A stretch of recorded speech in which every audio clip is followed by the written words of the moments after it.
మన దేవుడు మన పాపాలను దూరంగా తీసివేసిన దేవుడు.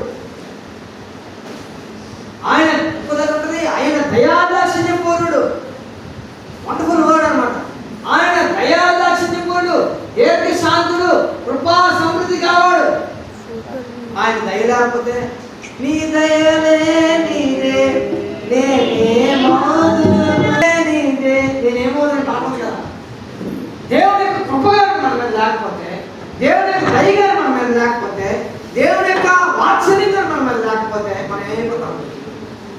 ఎప్పుడో కాలగర్భంలో కలిసిపోయేవాళ్ళు.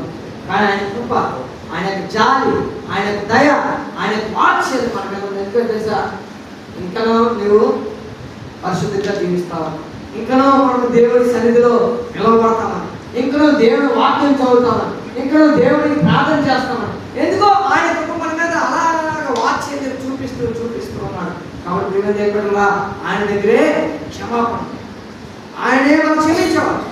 మీ సంకటం వలన కుదుర్చేవాడు